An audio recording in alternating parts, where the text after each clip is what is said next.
Hello, this is Ron Paul with your weekly update for Monday, February 16th.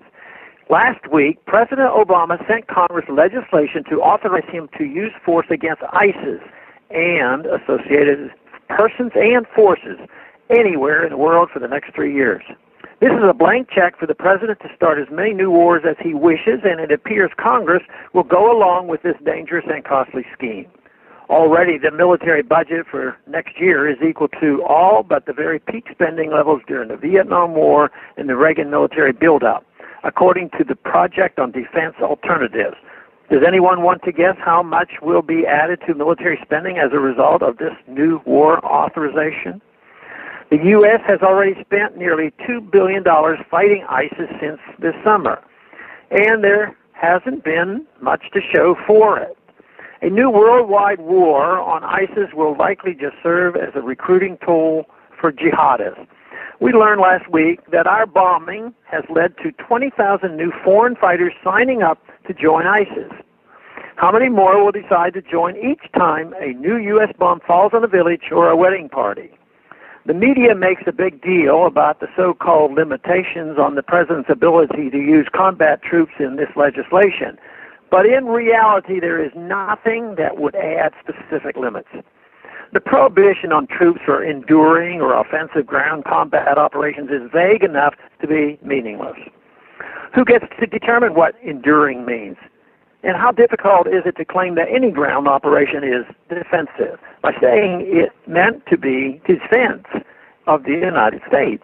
Even the 3-year limit is just propaganda. Who believes a renewal would not be all but automatic if the President comes back to Congress with the U.S. embroiled in numerous new wars?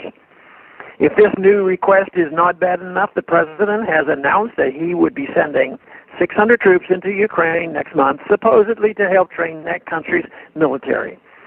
Just as the Europeans seem to have been able to negotiate a ceasefire between the opposing sides in that civil war, President Obama plans to pour gasoline on the fire by sending in the U.S. military. The ceasefire agreement signed last week includes a demand that all foreign military forces leave Ukraine. I think that is a good idea and will go a long way to reduce the tensions. But why does Obama think that restriction does not apply to us? Last week also saw the Senate confirm Ashton Carter as the new Secretary of Defense by an overwhelming majority. Carter comes to the Pentagon straight from the military-industrial complex, and he has already announced his support for sending lethal weapons to Ukraine.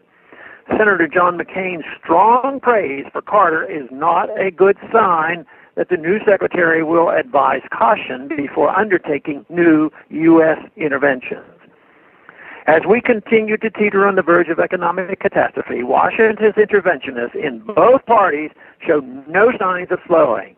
The additional tens of billions of dollars or more that these new wars will cost will not only further undermine our economy, but will actually make us less safe.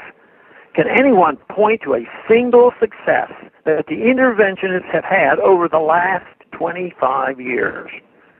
As I have said, this militarism will end one way or another.